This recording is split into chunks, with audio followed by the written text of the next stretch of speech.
Tonight on Investigative Reports.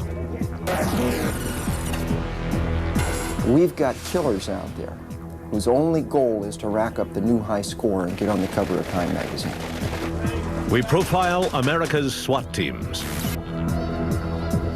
That's what this whole unit does for a living. We go through that door and ultimately face the problem one-on-one. It's a chess game, and ultimately we win. The new dangers they face. So I look at the skyline of the city of Los Angeles and I'm saying, I wonder what building won't be there 10 years from now. And I think that's a good question to ask if we don't take care of business, because that'll exactly be what happens. And the future, our future, that may very well hang in the balance. For August 19th, 2002, this is Investigative Reports. They are the elite of America's law enforcement, a special breed of police officer who, as one expert puts it, runs to the sound of the guns and knows what to do once they get there.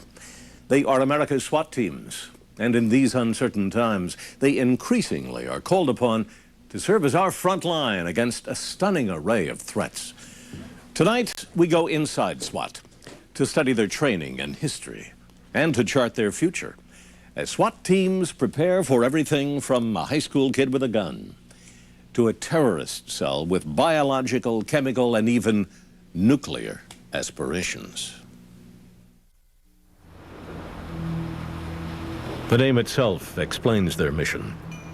Special weapons and tactics. Special weapons like sniper rifles and assault weapons. Special dynamic tactics, such as entering a building to subdue the most violent criminals, or covert tactics to achieve the same mission. In law enforcement, it's widely known when a citizen needs help, he calls a cop.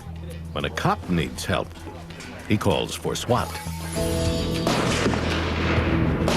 Whether it's time spent with a sniper rifle on the shooting range or entering a building to confront a barricaded gunman, much of the world of SWAT is about training. There simply can never be enough. And that training is critical when you realize that most of the SWAT teams in the United States are not full-time. They have other duties like traffic patrol or detective work. But for the larger cities that can afford full-time SWAT teams, like the Los Angeles County Sheriff's Department, they are truly the elite of law enforcement. This is definitely the most exciting job on the department. It's real fast-paced. There's something different every day. We never know what's in store for us. I'm living on a pager, so it's got to be the best job on the department.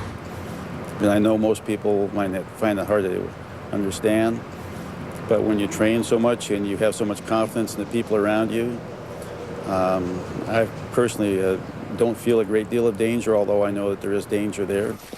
They're getting up. For a SWAT team like LA County Sheriff's Department, many of the calls each year are to serve what's called a high-risk warrant. This may entail anything from raiding a drug lab to apprehending a fugitive from justice. Larry Glick is the director of the National Tactical Officers Association, the world's foremost professional organization for SWAT team members. The SWAT team will actually go out and they'll do what's called an advance on the location. They'll drive the neighborhood.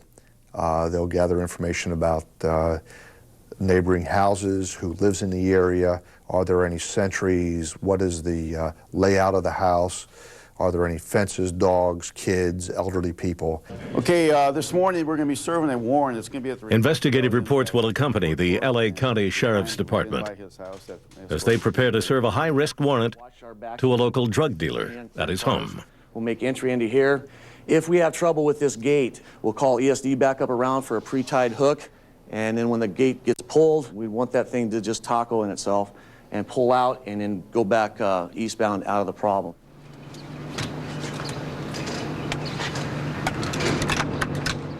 After the briefing, officers rendezvous at a command post near their target, where they gear up and prepare to move in. I have a team of anywhere from 6 to 8 deputies, and we work together all the time, train together. We try to depend on the element of surprise, so we don't give the individuals that we're going after, too much advance notice. We'll load up on the for the Congo line here at about 5 to 7 and pull out the gate and just do a slow roll down there, and by the time we get there it'll be time for service. The plan is to move in quickly, with an overwhelming show of force.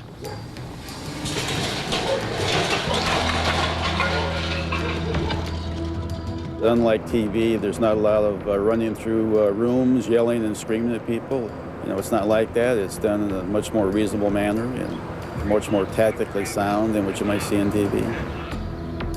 In most tactical situations, SWAT teams take their suspect without firing a shot. This assignment was no exception. But what if the scenario was different? Instead of a low-level drug dealer, what if the house being raided was the command center for a terrorist cell? We posed that question to the LA County SWAT team. How does a terrorist differ from some of the other cases that you will go on? They differ primarily in their beliefs and their determination to carry out their mission. Criminals are generally motivated by greed. They look to escape so that they can continue their illegal enterprise. Or a terrorist, that may not be their primary function. They may be there to make a statement. In other words, generally terrorists operate in the background, undetected. How has the mission of SWAT changed because of 9/11? Actually, probably about a year before 9/11, we began to see and appreciate the changes in the world and the environment and began modifying our techniques, training, and equipment. We've been working with many vendors to enhance armor, both in response vehicle and personal body armor. We began changing our training techniques to covert as well as overt. Slow and controlled, slow and controlled. Overt tactics usually involves a mission in which an overwhelming show of force intimidates the criminal into surrendering without a fight. Covert tactics begin with intelligence gathering, using a sophisticated array of high-tech equipment, a crucial first step in mission planning. This combination of tactics has evolved to meet SWAT's new challenges. When Investigative Reports returns, we'll examine some of the incidents that have shaped SWAT teams as we know them today. Incidents that have helped them prepare to face the new threat of terrorism. And we'll look at some of the new high-tech equipment SWAT teams have at their disposal.